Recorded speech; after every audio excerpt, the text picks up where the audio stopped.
comigo a sua Bíblia em Efésios. Essa cruz maravilhosa do Senhor Jesus Cristo, que nos deu salvação.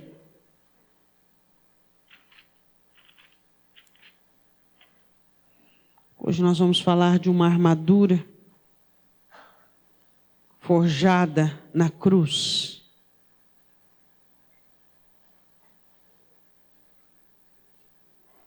O apóstolo Paulo falando sobre a nossa luta.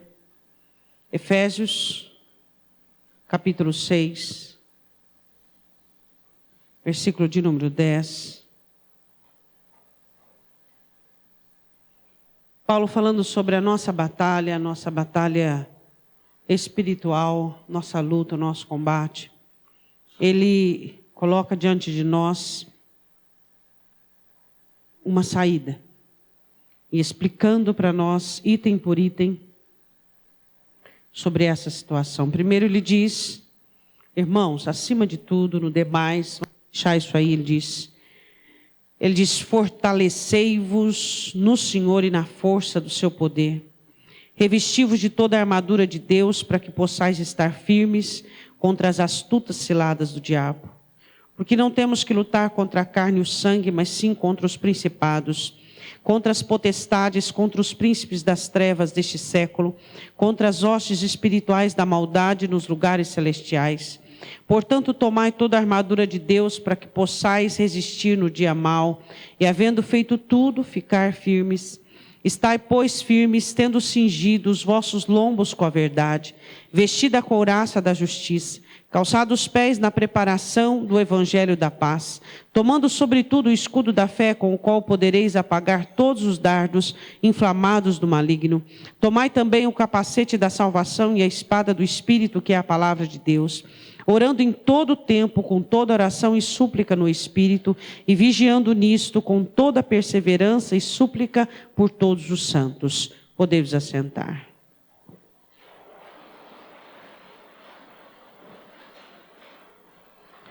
Ele começa o texto dizendo, irmãos meus, fortalecei-vos no Senhor. Sejam fortes por aquilo que vocês vão ter que enfrentar. E ele diz, não vai bastar apenas vocês se fortalecerem, vocês vão ter que ter dentro de vocês o poder de Deus. Fortalecei-vos no Senhor e na força do seu poder. Vocês terão que ter poder e autoridade. Aí ele começa a dizer, vocês precisam revestir-se da armadura que vem da parte de Deus. Aí depois ele diz assim, porque vocês precisam estar firmes quando Satanás armar as ciladas, as armadilhas dele contra vocês. Vocês precisam estar firmes.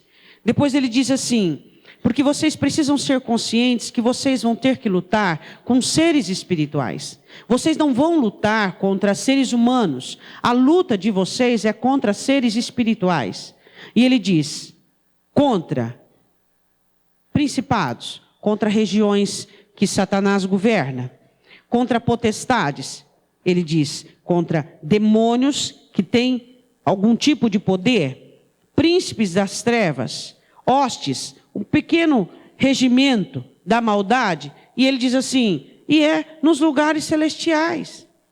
Então vocês precisam entender que vocês não podem ficar aquém às exigências do Evangelho. Vocês precisam estar a par das exigências do Evangelho, porque a luta de vocês, ela não é carnal, ela é espiritual. Então a armadura de Deus, ela é dada a vocês para que vocês possam conseguir, e ele continua dizendo, resistir no dia mau, e também possam fazer tudo o que tem que ser feito, não apenas o que dá, mas tudo o que tem que ser feito. E hoje nós vamos falar sobre essa armadura baseado em Hebreus. Vai lá comigo em Hebreus 9. Qual é a primeira? Hebreus capítulo 9, qual é a primeiro parte da armadura que Paulo se refere?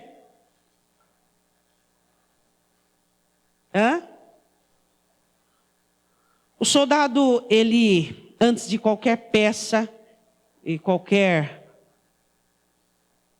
arma que ele iria usar, ele tinha que ajustar a parte inferior do seu tronco à superior.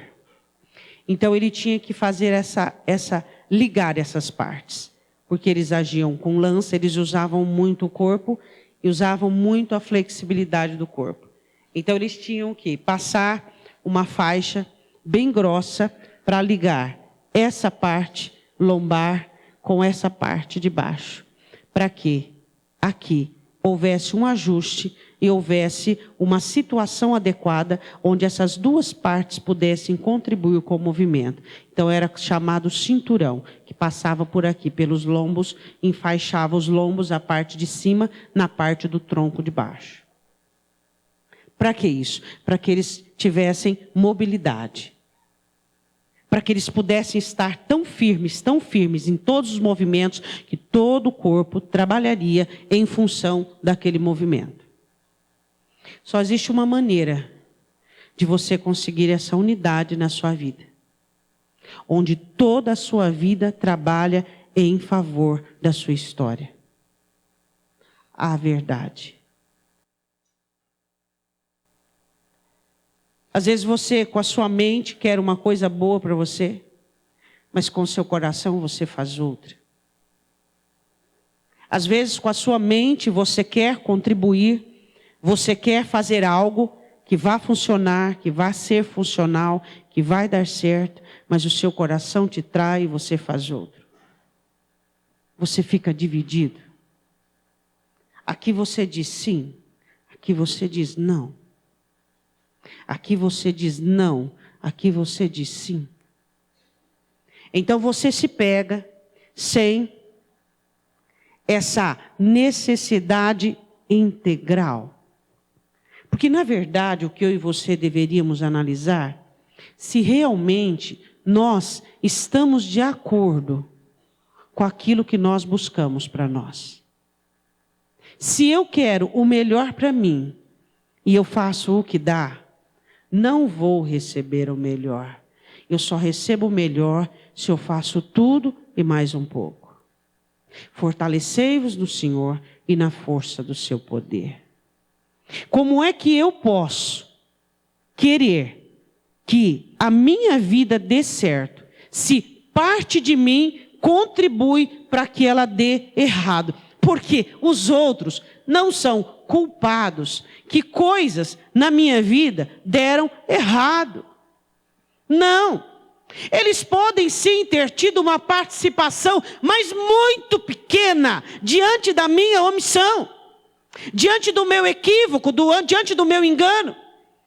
Uma das coisas que os crentes deveriam querer ter mais pressa em se livrar, de ficar atribuindo aos outros a responsabilidade de suas frustrações, a responsabilidade de suas falhas, de seus erros. Primeira atividade do Espírito Santo dentro de mim e de você, na minha conversão e na sua conversão, é gerar responsabilidade. Olhemos para Zaqueu. Eu dou metade aos pobres, restituo 4 vezes mais. Responsabilidade. Enquanto você não entender, enquanto nós não entendermos que nós somos responsáveis por aquilo que vivemos e por aquilo que vamos viver. E a verdade, ela vai te dar, tanto a você e a mim, a flexibilidade necessária que eu preciso para que todo o meu corpo, toda a minha vida contribua para o meu bem. O soldado não pegava na espada em primeiro lugar, ele não pegava o escudo em primeiro lugar, ele não colocava o capacete, ele não colocava sandálias. A primeira coisa que ele precisava era de um corpo que estivesse trabalhando concomitante, junto, simultaneamente, onde a perna trabalhasse junto com os lombos, onde a parte do tronco trabalhasse junto com os lombos. E ele precisava enfaixar-se, passar essa faixa, o cinturão da verdade, onde tudo trabalharia em um movimento exato. Os movimentos dos soldados tinham que ser exatos. Eles não podiam tropeçar, titubear, cair nos pés. Que soldado de Cristo pode dizer que está numa luta se ele tropeça nos próprios pés? Se ele tropeça nos próprios hábitos, um dia ele pensa uma coisa, no outro mês ele pensa outra, no ano que vem ele faz outra totalmente diferente. Como é que eu posso querer vencer uma força espiritual se eu não tenho o cinturão da verdade? Se eu não estou integralmente trabalhando ao meu favor, se eu aprovo aqui, eu faço. Se eu reprovo aqui e não faço. Se você não tem o cinturão da verdade, você se boicota, você se aborta, você se trai. E é isso que nós precisamos entender. Verdade, verdade, quem eu sou, qual é a minha constituição. Como diz em Tiago, assumir as nossas enfermidades emocionais, as nossas misérias, as nossas doenças. Quem de verdade somos, o que realmente somos. Verdade. Essa é a pura verdade. Esse é o cinturão da verdade. E ele é a primeira peça da armadura. Porque ele traz totalmente uma organização sobre todos os movimentos. Todos os movimentos são perfeitos. Seus movimentos neste ano foram perfeitos? Todos eles contribuíram para o seu melhor?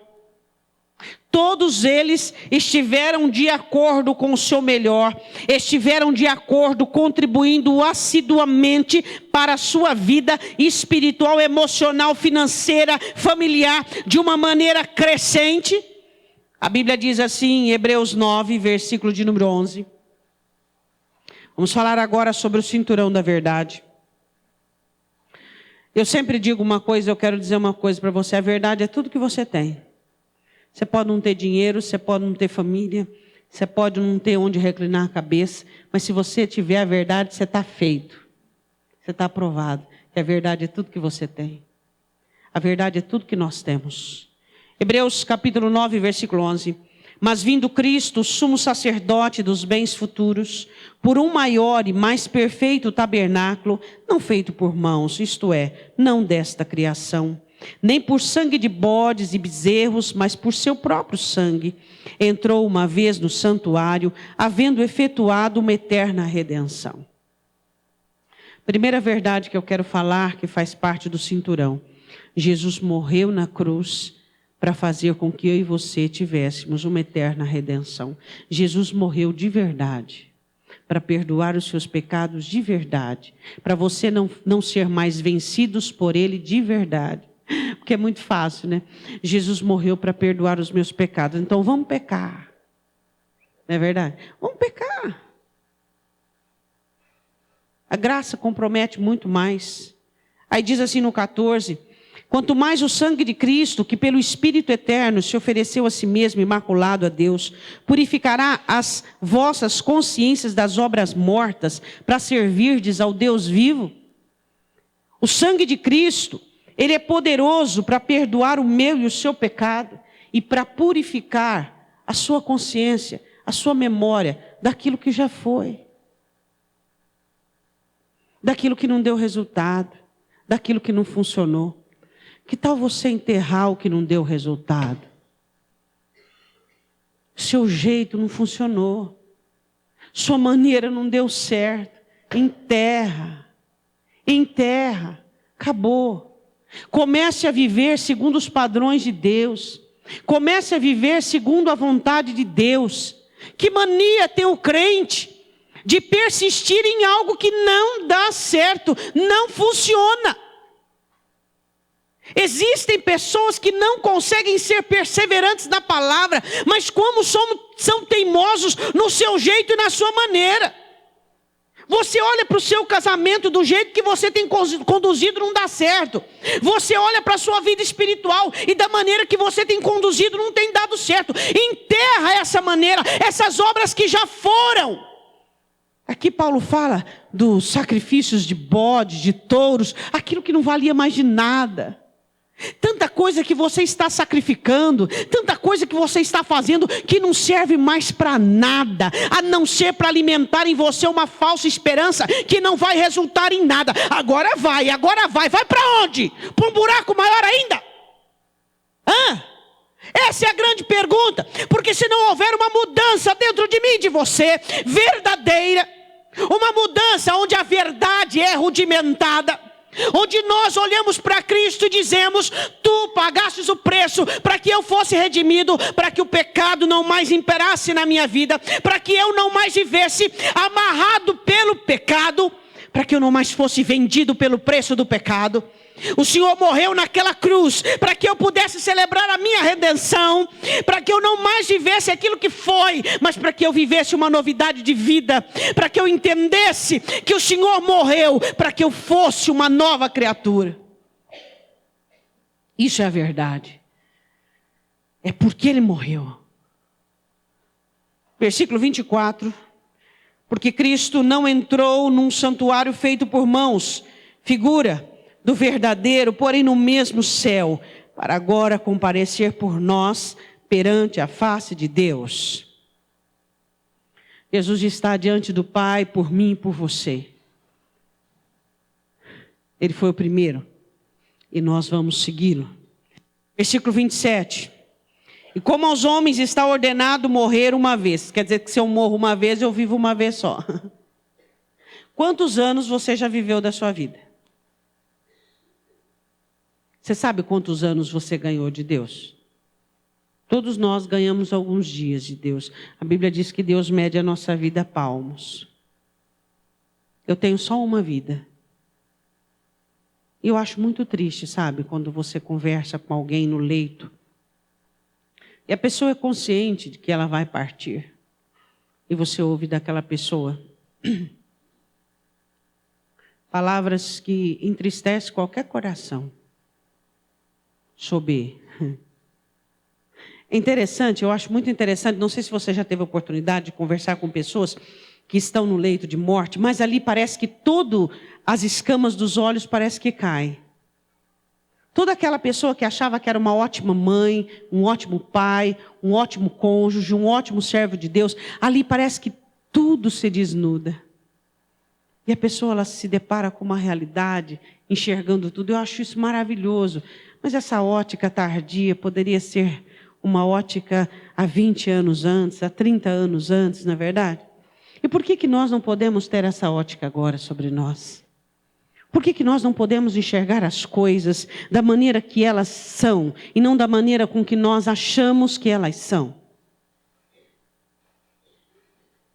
Ao homem está sujeito a morrer uma vez só.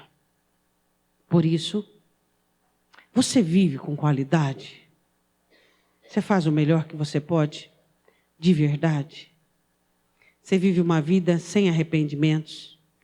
Uma vida em Cristo? Não de uma maneira irresponsável, porque tem gente que diz, eu vivo sem arrependimento. Mas é uma pessoa totalmente irresponsável, totalmente desequilibrada. Eu falo do cristão que faz tudo no agora, que faz tudo para agora, que faz tudo o altar de Deus vivo e aberto para receber. Aí ele continua dizendo assim, depois disso o juízo.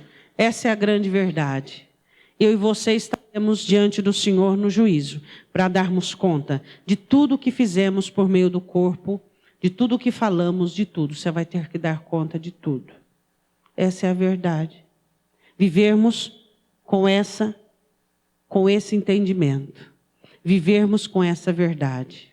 Ele continuando diz assim, assim também Cristo, oferecendo-se uma vez para tirar o pecado de muitos, aparecerá a segunda vez sem pecado ao que o esperam para a salvação. Essa também é a nossa verdade, que Jesus morreu na cruz e Ele vai voltar para nos buscar, amém? Pode ser essa noite, amém? Está tudo bem com você? Está tudo bem comigo? Está tudo bem com você? Essa é a verdade. Graças a Deus que nós não somos pessoas abduzidas e que nós achamos que a graça, ela nos poupa de responsabilidades, mas ela nos acentua muito mais responsabilidades. A graça faz isso conosco. ela nos responsabiliza muito mais. E essa é a verdade, que Cristo morreu para que fôssemos redimidos e essa remissão nos conduzisse a uma vida de santidade e essa vida de santidade ensinasse-nos a sabermos que vivemos uma só vez, fazendo tudo o que temos que fazer, esperando Jesus vir nos buscar. Diga glória a Deus. Qual era a segunda parte da armadura? O cinturão da verdade e a couraça da justiça. Hebreus capítulo 10, versículo de número 19. Segunda parte da armadura de um soldado, depois que ele colocava o cinturão, ele colocava a couraça, vestia. Ela protegia a frente e alguns tinham até uma proteção nas costas. Guardava as partes mais vitais do corpo. Essa parte aqui, né? E eu quero falar de uma parte vital que traz a simbologia da alma, o coração. A importância de você estar com o seu coração limpo. Porque se você não tem o cinturão da verdade, você não consegue mobilização.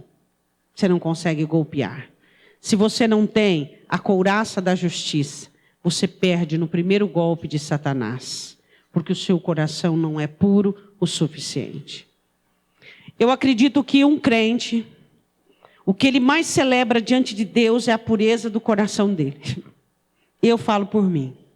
O maior tesouro que existe é você, quando dobra o joelho para orar, não existe nada contra ninguém. Quando você canta ou quando você lê a palavra, mesmo que alguém tenha feito algo por você, não existe nada contra ninguém. Hoje você pode dizer, dentro do seu coração, não existe nada contra ninguém. Eu não tenho nada contra ninguém. Não há nada em mim contra alguém. Não existe uma vírgula, não existe um ponto, não existe uma questão, não existe uma situação. Eu não tenho nada contra ninguém. Cada um é cada um. Olha que glorioso. Você quer pensar? Pense. Você quer falar? Fale. Você quer agir? Haja. Eu também penso, eu também sinto, eu também ajo para a construção da minha vida, para uma guerra que eu vou vencer. Uma guerra que você vai vencer, tendo, primeiro, mobilidade nos seus golpes. Segundo, guardando o seu coração. Existem pessoas que têm os seus corações enfermos e doentes. E então, por isso, tudo que é lançado sobre elas agrega. Tudo que é lançado sobre elas fomenta, progride, acrescenta. Uma das coisas que você precisa lutar e batalhar para ter é um coração novo. Isso é uma promessa de Deus. Crentes precisam ter um coração novo. Um coração velho é um coração que absorve todas as situações ao redor. Um coração novo é um coração que é sujeito e submisso ao Espírito e à palavra. Nós precisamos de corações novos. De corações que trabalham para o nosso bem. Que trabalham para a nossa estrutura. Agora, o que você ouve te macula. O que você acha te macula. O que você deduz te macula. O que você faz te macula. O que as pessoas fazem te macula. Onde é que você vai parar? Ou já está parado? É isso que nós precisamos entender. Nós precisamos compreender a termos uma carreira solo. Uma carreira individual, onde nós somos responsáveis pela nossa alma e assim por diante. E seguirmos essa carreira. A Bíblia diz em Hebreus 10, 19: tendo, pois, irmãos, ousadia para entrar no santuário pelo sangue de Jesus, pelo novo e vivo caminho que ele nos consagrou, pelo véu, isto é, pela sua carne, tendo um grande sacerdote sobre a casa de Deus, Jesus Cristo. Cheguemo-nos com um verdadeiro coração. O que é um coração verdadeiro? É um coração que não é dúbio. É um coração que ouve apenas o Espírito Santo. Existe apenas uma regra, a palavra de Deus. Não é um coração que uma hora ele está na palavra, outra hora ele está nos sentimentos, outra hora ele está movido por uma situação, por uma fala. Eu fico impressionado como é que uma palavra, como é que uma fala, uma frase de alguém te mobiliza desse jeito. Isso eu fico impressionada. É uma coisa absurda. Os crentes que têm a palavra, os crentes que amam a palavra, uma frase que uma pessoa diz, eles já mudam a direção por causa daquela frase. O que é isso? O que é isso, irmãos? A Bíblia diz assim, com coração verdadeiro. Um coração que ama a palavra, um coração que honra a palavra, um coração que é verdadeiro, ele é sarado pela palavra, abençoado pela palavra, ele não é infeccionado pela oposição alheia, por situações alheias, porque aquilo que o outro diz, que o outro falou, que o outro pensa. Aí ele continua dizendo assim: em inteira certeza de fé. Você tem uma inteira certeza de fé? Ou qualquer coisa te mobiliza, qualquer coisa te movimenta, qualquer coisa traz dúvida, qualquer coisa traz incerteza? Hoje temos vivido tempos muito difíceis. Tempos em que as pessoas elas não conseguem mais ter uma constância. Elas não conseguem mais ter um parecer único. Hoje elas estão com você, amanhã não. Hoje elas te apoiam, amanhã elas te apedrejam. Hoje elas te abraçam, amanhã elas querem te derrubar. Por quê? Por quê? Quem tem a resposta? Seja bem-vinda a 2017 aí, É o fim dos tempos. Olha o grande profeta da nossa geração. Paulo. Apóstolo Paulo, ele diz: filhos contra pais, homens amantes de si mesmos, seja bem-vindo. Então que eu preciso entender, que eu preciso ter uma certeza de fé, aqui dentro. Tem tu fé, ele diz aos romanos, tenha em ti mesmo. Uma inteira certeza de fé, tendo princípios, tendo rudimento, tendo base. Sendo fiel aos meus compromissos, sendo fiel. Se você não for fiel àquilo que o Senhor tem plantado, inserido dentro de você, você vai ser fiel a quê? Pergunta para a pessoa do seu lado: eu sou fiel?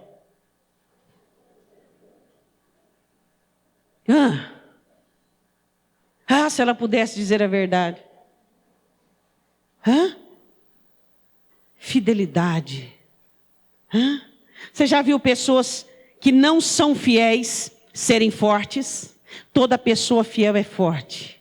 Toda pessoa fiel, ela tem força. Ela sustenta. Ela sustém os outros. Toda pessoa fiel, ela não desmorona diante da adversidade. Por quê? Porque a fidelidade rudimenta. A fidelidade embasa. Toda pessoa fiel é forte.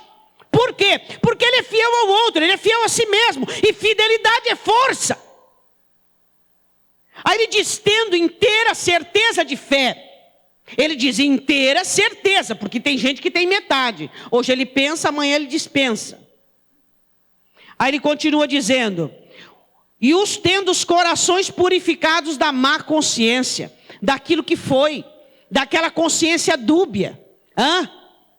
Aquela questão de malícia. Tem gente que tem uma consciência má.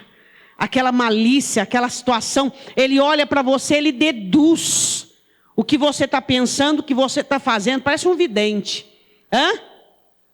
Uma má consciência.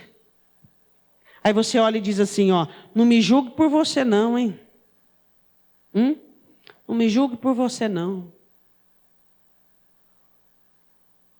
Você tem uma boa consciência? Purificado o coração da má consciência. E ele continua dizendo assim: e o corpo lavado com água limpa, ou seja, sem pecado. Uma vida não na prática do pecado. Isso é o corpo lavado com água limpa. Retenhamos firmes a confissão da nossa esperança, porque fiel é o que prometeu. Diga glória a Deus. Isto é, guardar o coração para a batalha. Por quê? Porque Satanás vai usar o seu coração, o meu coração, e ele vai usar o que? A área emocional, sentimentos. Quem na Bíblia não foi ferido no coração e teve uma queda? Todas as pessoas que caíram na Bíblia foram feridas no coração. Pega uma, qualquer uma. É a parte que Satanás mais gosta de atacar, porque é aquela que, se der certo, derruba na hora. Cuidado com as suas emoções. Você não precisa de emoções.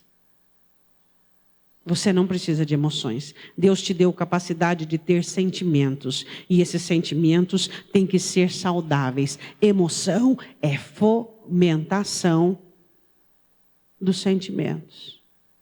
Você não precisa de emoção. Você não precisa de emoção. Você precisa de sentimentos. Você é dotado de sentimentos, porque você tem uma alma. E seus sentimentos devem ser saudáveis. E seus sentimentos devem ser sóbrios. E seus sentimentos devem estar debaixo da tutoria do Espírito Santo. Tem crente que ele é viciado em emoção. Ele é viciado nessa ebulição da alma, que é o emocional.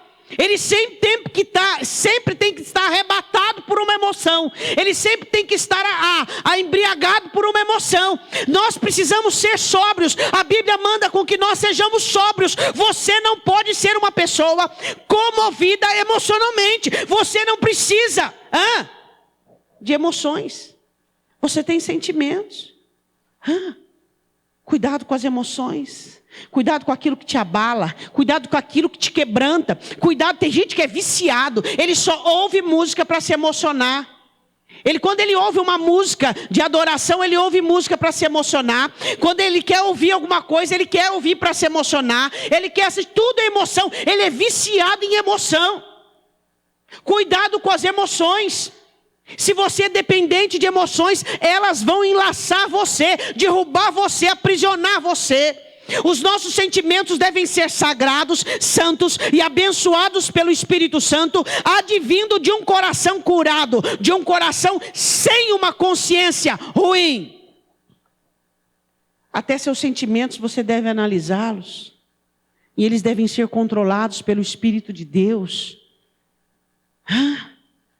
Não seja viciado em emoções, meu irmão, que é uma comoção. É algo que tira o seu chão, que te arrebata. Para que isso aí? Para que isso? Para quê? Cuidado com o seu coração. Tenha a couraça da justiça. O Senhor Jesus te justificou. Justificou a sua alma. E isso guarda o seu coração. Eu sou justificado. Eu fui perdoado. E meu coração deve estar guardado de tudo aquilo que Satanás possa proferir contra a minha vida. Diga glória a Deus. Terceira parte. O escritor diz assim, Paulo diz, a preparação, calçar os pés na preparação do evangelho da paz. Ou seja, a palavra preparando os meus pés, para que os meus pés possam ter uma jornada, e nessa jornada eu possa ter paz, e possa ir e vir, possa terminar o meu trajeto. Eu quero que você vá comigo em Hebreus capítulo 12, versículo de número 1.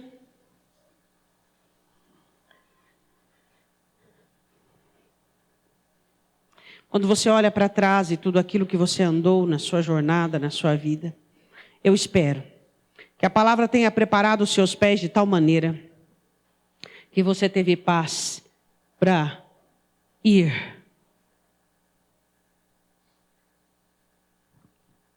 A Bíblia diz que a palavra do Senhor prepara os nossos pés para que tenhamos paz em nossa jornada.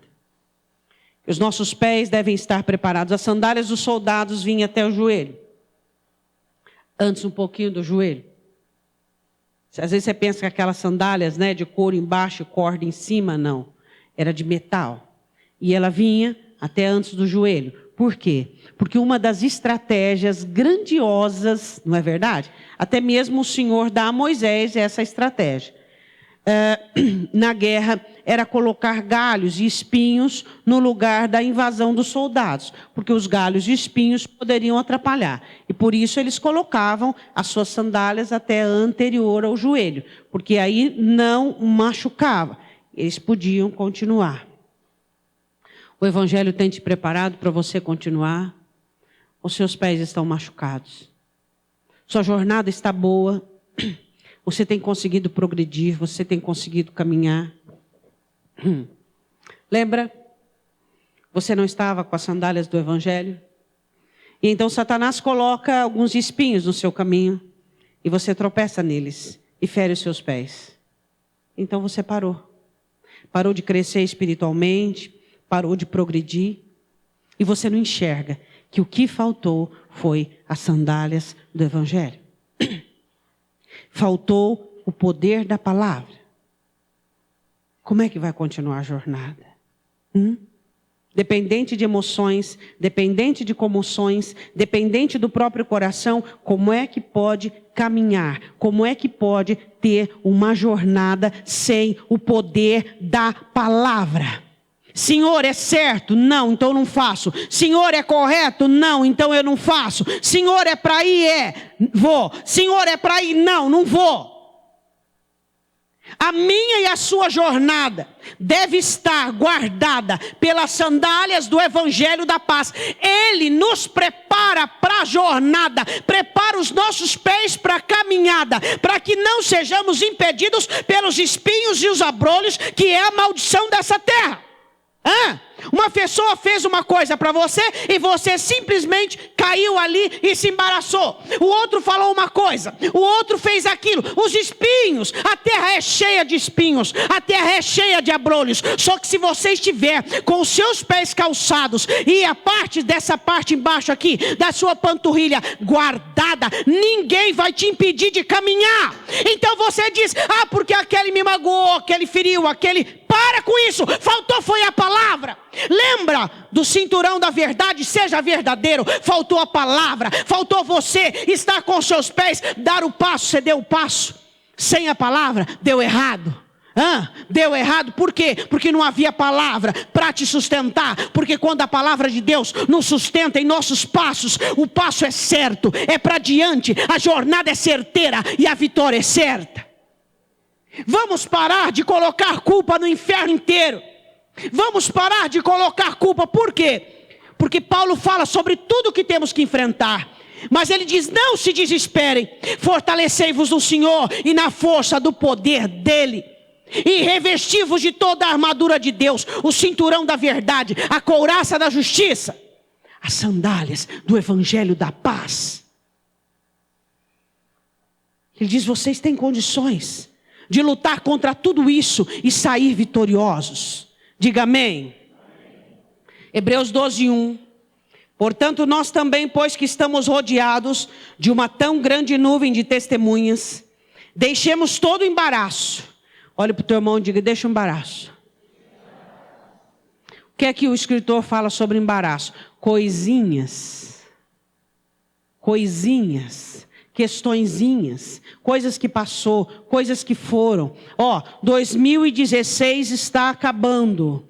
E o ano novo vem aí, depende. Se você continuar com o mesmo coração, com a mesma amargura, com a mesma constituição emocional, você só vai trocar de folhinha. Você só vai trocar de agenda, mas a sua vida vai continuar a mesma. Para que nós tenhamos o novo, nós temos que atrair o novo para nós. A Bíblia diz assim, livremos de todo embaraço e o pecado que tão de perto nos rodeia, e corramos com paciência a carreira que nos está proposta. O escritor diz, uma carreira que tem que ser corrida. Não é passear, não é andar igual uma tartaruga.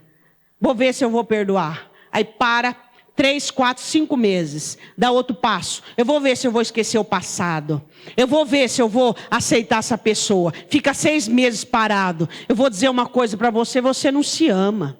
Pessoas que se amam, esquecem o passado. Pessoas que se amam, perdoam. Pessoas que se amam, têm uma carreira e ele corre aquela carreira.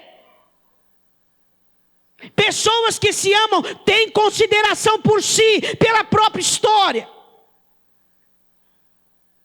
E ele diz assim: deixemos o embaraço, deixemos o pecado e corramos a carreira que nos está proposta. Versículo 2: olhando para Jesus, o autor e consumador da fé, o qual pelo gozo que lhe estava proposto, suportou a cruz, desprezando a afronta, e assentou-se à destra do trono de Deus. Diga glória a Deus. Vê o versículo abaixo, 3, o que está escrito? Considera aquele que suportou tanta coisa contra contradições dos pecadores contra si mesmo, para que não enfraqueçais desfalecendo em vosso ânimo. Olha para o seu irmão, vê se ele desfaleceu no ânimo dele. Por que ele desfaleceu? Porque o compadre, porque a comadre, porque o irmão, porque o obreiro, porque o líder, por quê? Jesus suportou o meu pecado e o seu pecado, para que eu e você tivéssemos ânimo. O sacrifício dele foi em vão? Não. Então anima-te, meu irmão. Quando é que você vai fazer? É igual esses dias, eu e a Mel estava conversando, o crente termômetro é a temperatura, ele reage conforme a temperatura, o termostato não, ele garante a própria temperatura dele.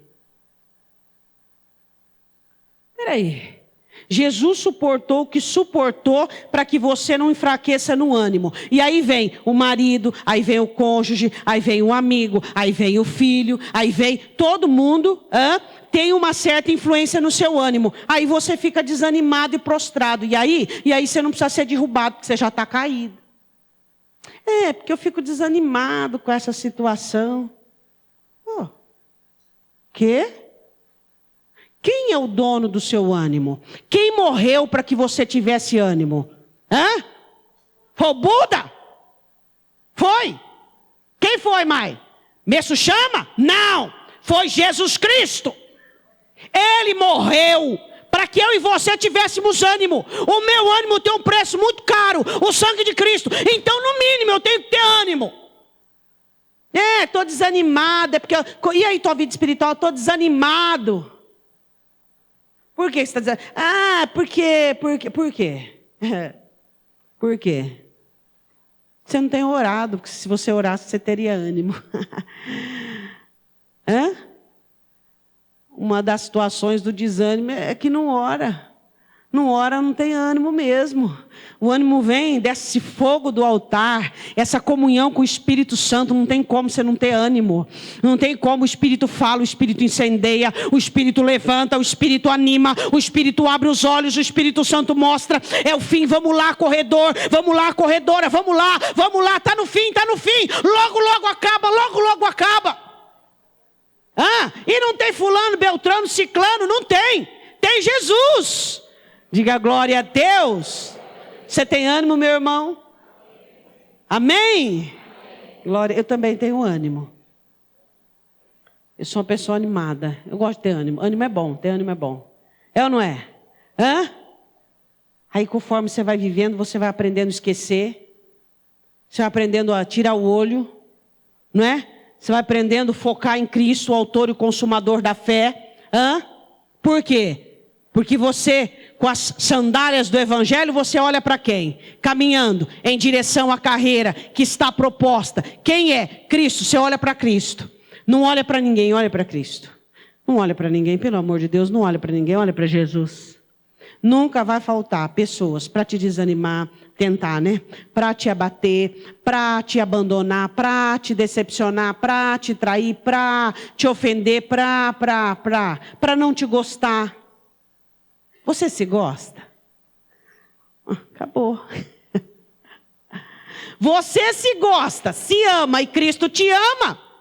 Vocês dois são a maioria. Diga glória a Deus. Eu gosto disso. Eu gosto disso. Eu me amo, Jesus me ama, eu estou feita. É ou não é? Você se ama e Jesus te ama, fechou o pacote. Agora você fica igual um mendigo. Porque esse aqui, eu queria tanto que esse, queria tanto que aquele. Eu preciso te apresentar Jesus Cristo. para você ser inteiro, forte.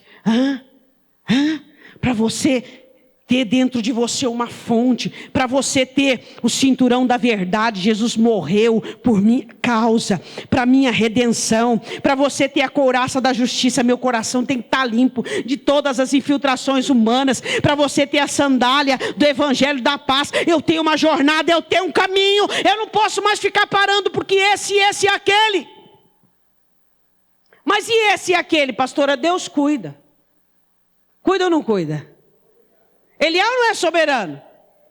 Ou você acha que eu ou você somos mais amorosos, zelosos ou cuidadosos do que Deus? Deus cuida, é só você entregar que Ele cuida. Próxima parte da armadura, Hebreus 12, o escudo da fé. Isso é bom também, não é não? Hein? O escudo da fé. Isso é maravilhoso.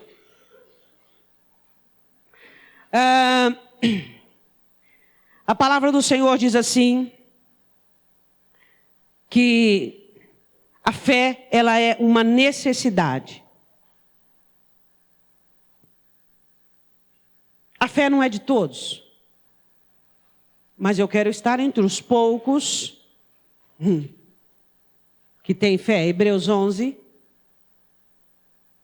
o escudo da fé. O que é fé? O escritor deu uma explicação tão abreviada, para que nós não pudéssemos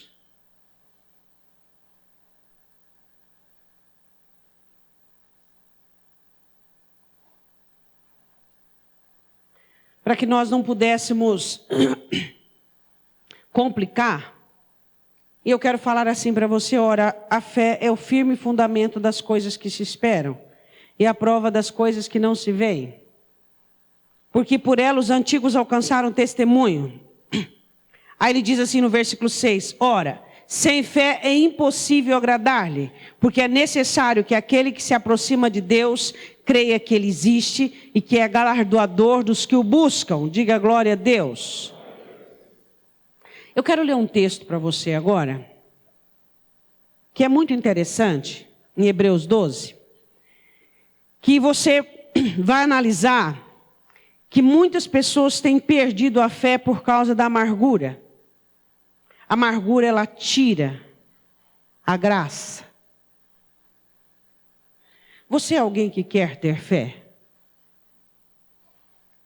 É questão de necessidade absoluta. Você e eu temos que ter fé. A Bíblia diz em Hebreus 12, versículo 15, tendo cuidado de que ninguém se prive da graça de Deus, e de que nenhuma raiz de amargura brotando vos perturbe, e por ela muitos se contaminem. Pessoas que são contaminadas, que estão naufragando na fé por causa da amargura. Ressentimentos, coisas que já foi. Meu irmão, você foi perdoado.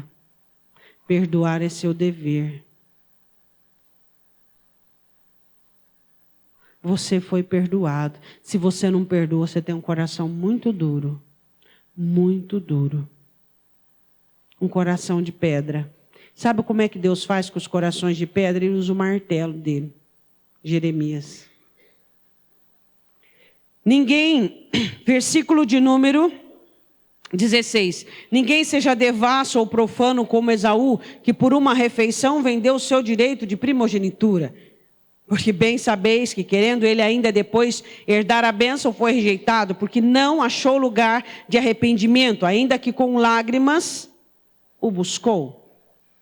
Ele coloca um exemplo aqui de uma pessoa que rejeitou a bênção por conta daquilo que era imediato. Eu quero dizer uma coisa para você. Às vezes você rejeita a bênção de Deus por algo que você acha certo. Mas eu estou certo em me ofender. Eu estou certo em ficar ressentido. Eu estou justo. Eu estou correto. Quando Esaú faz o acordo, ele também achava que estava certo. Muito cuidado com isso. Procure, em nome de Jesus, Guardar a sua fé de tal maneira, não barganhar, não trocar. Sua salvação custou muito caro para você perder ela por falta de perdão. Lembra da parábola do homem que não perdoou? O que aconteceu com ele? Jogue nas trevas exteriores. Por que eu falo de perdão? Não é porque está chegando o fim do ano, não. Porque esses perdão assim de pacote de fim do ano é tudo falsidade. Virou o ano, começa tudo de novo. Perdão é um cultivo que se faz o ano inteiro. É o ano inteiro. Perdão é algo que você faz por você, não pelo outro. Continuando outro, capacete da salvação. Aquilo que guarda a sua mente. Hebreus 5, vamos lá. Hebreus capítulo 5, versículo de número 7. Falando do sacerdócio de Cristo.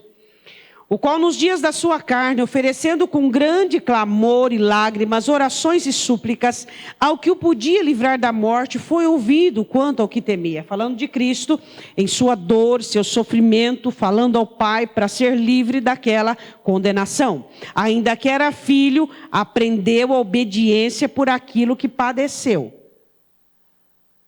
Eu tenho que aprender a ser como Jesus, aprender a obedecer. Aqui, o escritor está dizendo, se Jesus, que é Jesus, obedeceu o Pai, quem sou eu e você para acharmos que nós não temos que obedecer? Ordem é ordem. Deus mandou, está mandado. Ele fala, não cobiça, não cobiço. Ele fala, perdoa, perdoa. Anda a segunda milha, anda a segunda milha. Continua, continua. Para. Capacete da salvação, obediência. Uma mente cativa à obediência de Cristo. Ele mandou, acabou. Não tem assunto, não tem consideração, não tem achismo, não tem adendo, não tem nada. Ele mandou, acabou. Hoje está um modismo por aí de crente liberal, né? Esses dias, uma irmã estava falando comigo sobre a situação das igrejas hoje em dia, né? Igreja que você vai que parece uma missa, parece uma reza, um clube social. Outro você vai, é um absurdo, é a unção dos 4 seres, voa igual águia, ruge igual leão, é para tudo quanto é gosto. E a Escritura? E a palavra? E o rudimento dessa palavra? Está escrito? Está na Bíblia? Não está pregando? Condenado. Está falando o que não tem? Não prega o que está escrito aqui, está condenado. Prega o que não está escrito, está condenado. Tem que pregar o que está escrito aqui. E o que a palavra está escrito aqui? Ele aprendeu a obediência. Ah, pastora, mas eu queria tanto cair no Espírito. Eu queria cair assim no Espírito, e levantar uma pessoa santa. Fala onde é que tem essa queda aí, que eu vou lá também. Fala para mim onde é que tem, que eu vou ser a primeira lá. E aí? O que é que o Espírito Santo está fazendo em nós? Ensinando-nos a obedecer a Cristo. Mas o crente gosta de modismo. Obedecer, tô fora. Obedecer a palavra, tô fora. Eu quero emoção. Eu quero gente que cai, que voa. Eu quero. O que você quer? Eu quero obedecer, porque eu quero ir para o céu. É isso que eu quero. Eu quero Cristo, eu quero o evangelho genuíno. Eu quero que me garante a salvação. É isso que eu quero para mim. É isso que eu quero. É isso que você tem que querer. É isso que nós temos que querer. Esse evangelho genuíno. É isso que nós temos que querer. E aí, esses crentes que não gostam de obedecer vão chegar diante de Deus e dizer, Senhor, mas quem mandou o Senhor deixar a porta aberta e muita gente? Aí você é até cômico, né? É ou não é? João Ferreira de Almeida, traduzido em português. Está aí na sua mão. Está aí na sua mão, está aqui na minha mão. Mas tem que estar no seu coração. Tem que estar no nosso coração. O escritor diz: Cristo sofreu, padeceu para aprender a obediência, e eu tenho que padecer para aprender a obedecer. Hoje crente não quer sofrer, crente não quer pagar o preço, crente não quer pagar para obedecer, ele quer tudo na facilidade, tudo na maciota. Jesus disse que o céu é para poucos. Muitos vão querer entrar e não vão conseguir. Tem que obedecer, tem que obedecer, tem que obedecer, tem que obedecer. Tem que obedecer. Mas eu tenho livre-arbítrio. É você e todo mundo que está no inferno. Todo mundo que está no inferno está cheio de livre-arbítrio ali dentro. Livre julgamento. Aprenda a obedecer. Eu falo sobre o capacete da salvação, aquilo que guarda a sua mente.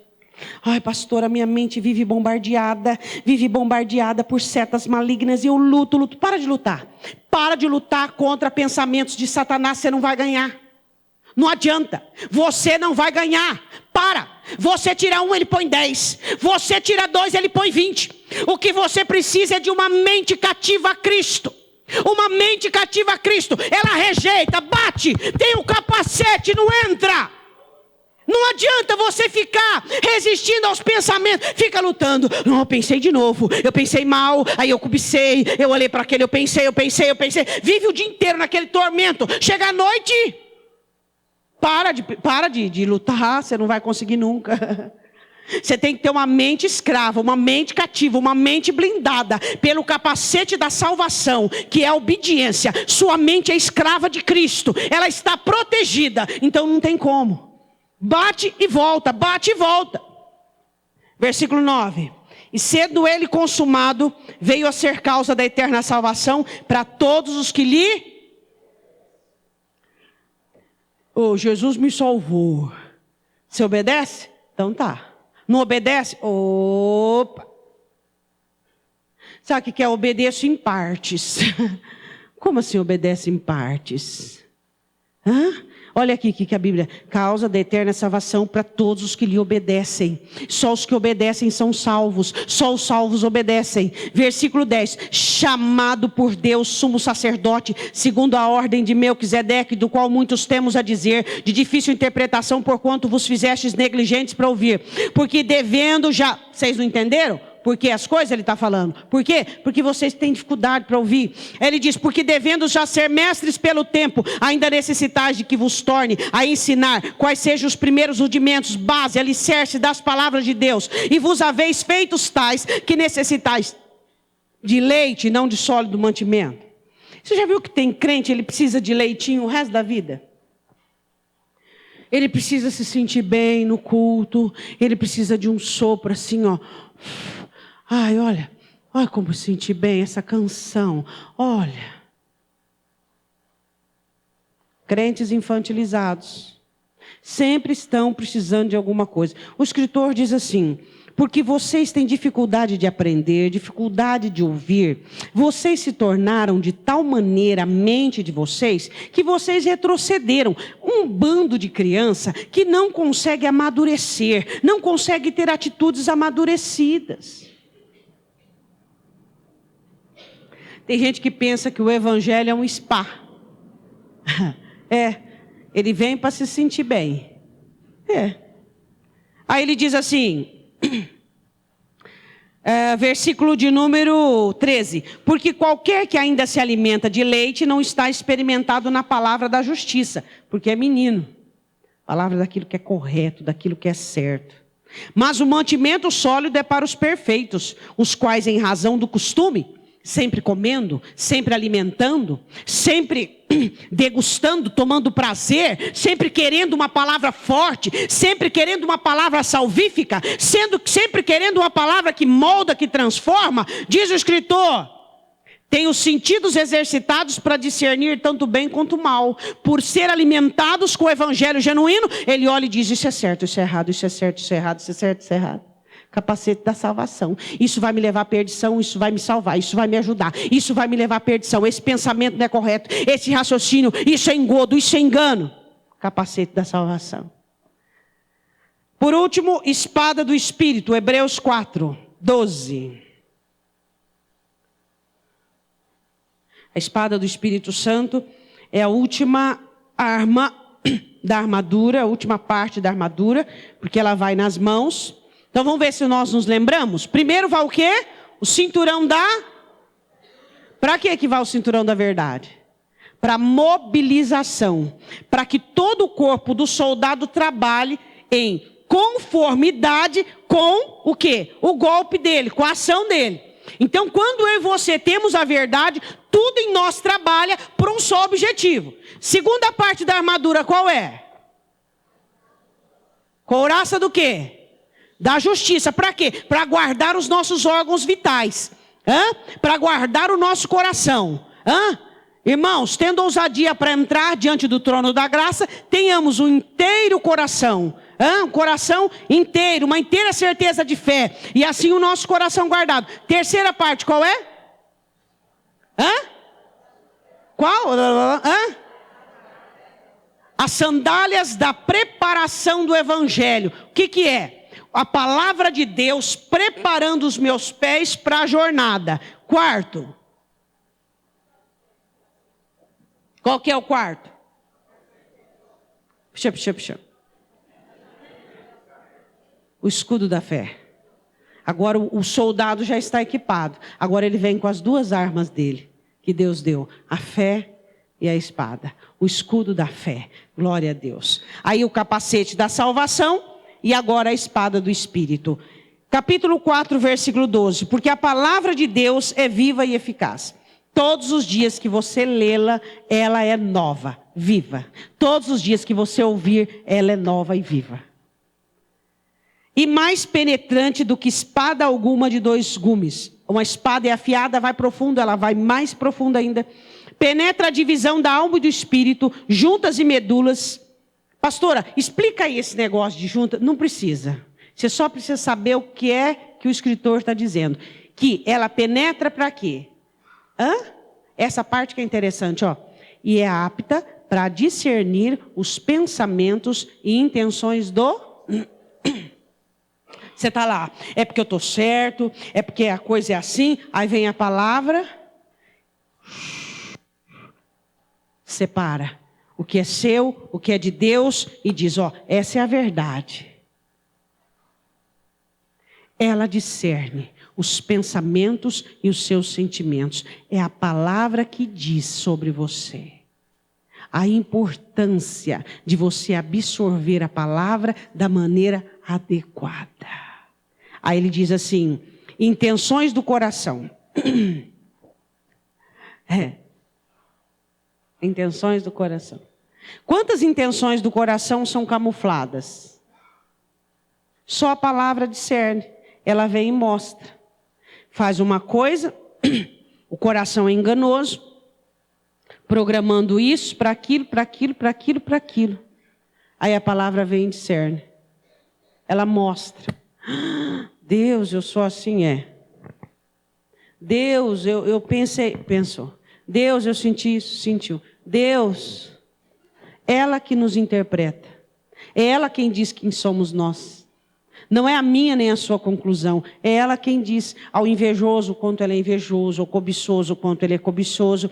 Ela traz o quê? A interpretação daquilo que nós sentimos. Ela desmascara, porque quantos enganos do coração dizem atribuições positivas, quando de verdade é tudo negativo dentro de nós. Mas ela tem o poder de revelar e de mostrar por quê. Porque todos nós temos que estar nus. Vê aí versículo 13. E não há criatura alguma encoberta diante dele, antes todas as coisas estão nuas e patentes diante de quem? Dos olhos daquele com quem temos que... Ele vai tratar conosco. Então a palavra vem e nos desnuda. Revela, mostra. Diga glória a Deus. Com uma estrutura dessa que Deus nos deu, tem como o diabo nos vencer? Não. Por quê? O cinturão da verdade não tem engano. Couraça da justiça, coração guardado, não tem como derrubar. Sandálias, jornada continua. Escudo da fé, apaga os dardos. Capacete da salvação, não tem entrada na mente. Espada do Espírito, golpe à direita e à esquerda. Tem como? Não tem. Perdeu? Falhou em algumas dessas aqui, ó. Perdeu? O diabo conseguiu? Houve falha em uma dessas. Houve falha em uma dessas. Não houve adequação exata na formatação dessa situação. Queria que você fechasse os seus olhos. Na cruz que se forja a verdadeira armadura espiritual.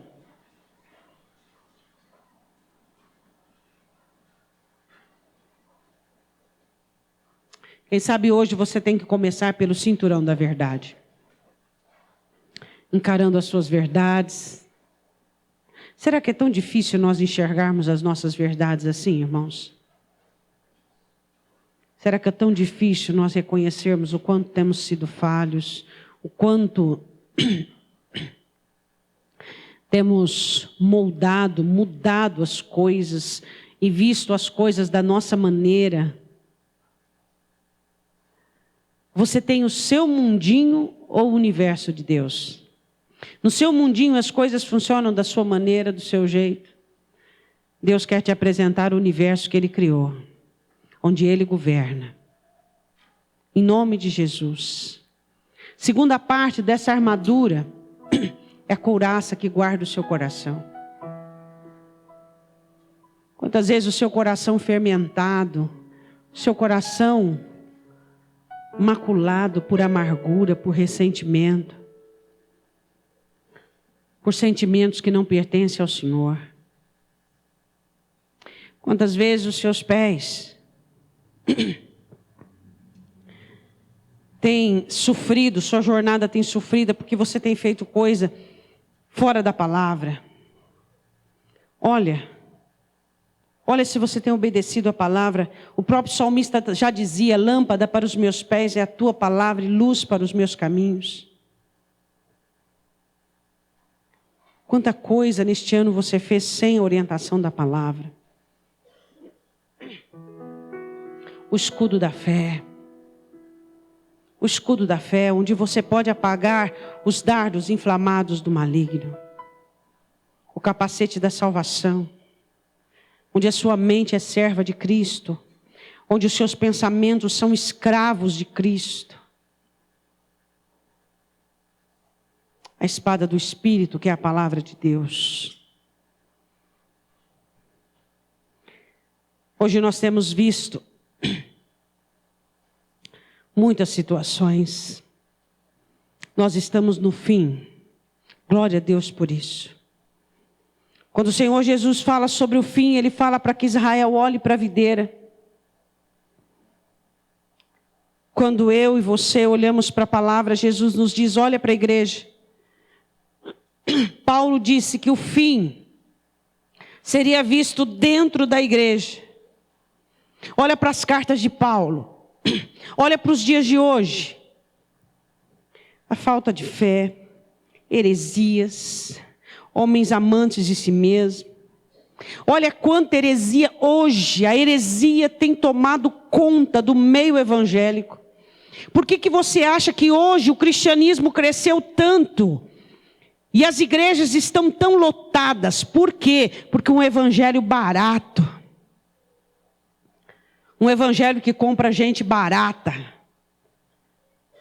Gente cara é comprada pelo sangue de Cristo. Gente nobre é comprada pelo sangue de Cristo. Eu e você temos a nobreza como nossa meta. Fomos comprados por um preço muito caro. Em nome do Senhor Jesus Cristo, deixa o Espírito Santo de Deus te revestir da armadura espiritual. Deixa Ele colocar em você o cinturão da verdade. Confesse os enganos da sua vida. Quantas coisas que você achou que estava certo e estava errado. Quem sabe você está no mesmo erro hoje, achando que uma coisa está certa, está errada. Por que nós temos que aprender com erros? Porque não atentamos para a palavra. Deixa o Espírito Santo te revestir com o cinturão da verdade. Deixa o Espírito Santo guardar seu coração com a couraça da justiça, proteger os teus pés dos espinhos com a sandália do Evangelho da paz.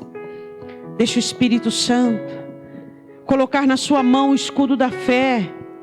Deixa o Espírito Santo colocar na sua cabeça o capacete da salvação, onde você aprende o que te salva, onde a sua mente obedece à serva de Cristo. Essa armadura forjada na cruz, só ela é poderosa para nos capacitar para vencer as astutas ciladas de Satanás. Os principados, as potestades, os governos, as miríades infernais, o dia mau. Paulo fala sobre príncipes das trevas. Paulo fala sobre principados. Paulo fala sobre governos. Paulo fala sobre o dia mau. Eu e você precisamos entender, precisamos compreender. Eu e você precisamos entender que só uma chance para mim e para você, o Evangelho genuíno. O Evangelho genuíno. Não abra mão do Evangelho genuíno. Não abra mão do Evangelho que custou o sangue de Cristo. O Evangelho caro. O Evangelho não é barato, meu irmão. O Evangelho custou o sangue de Cristo. O Evangelho não é barato. O Evangelho é caro. É caro. Para você prosperar, qualquer Evangelho serve. Para você ter coisas nesta terra, qualquer Evangelho serve. Mas só um Evangelho leva para o céu. Paulo diz, só o Evangelho de Cristo. Paulo diz, criarão, inventarão outro Jesus, outro Espírito, outro Evangelho. Mas só um Jesus, só um Espírito, só um Evangelho leva para o céu, o da Escritura. O que nos corrige, o que nos exorta, o que nos ensina a enxergarmos as nossas verdades. Cristo morreu na cruz. Isso me constrange a viver uma vida de santidade. Cristo morreu por mim e por você, para que nós fôssemos redimidos de tal maneira, para que nós fôssemos salvos e não mais tivéssemos nada a ver com o pecado. Cristo morreu e Ele pagou o preço dos meus sonhos e dos seus sonhos. E eu tenho um sonho, e você tem um sonho, de sermos a imagem e semelhança dEle, de alcançarmos a estatura dEle. Jesus, queremos ser como Tu és. Esse é o nosso sonho, Senhor. Por isso precisamos nos tornar soldados preparados, soldados arregimentados. Toda essa força belicosa foi nos dada de presente pela cruz. Queremos sim, Senhor, a verdade. Queremos sim a justiça. Queremos sim a palavra. Queremos sim, Senhor, a fé. Queremos sim, Senhor, a mente guardada pela palavra. Queremos sim a palavra como espada.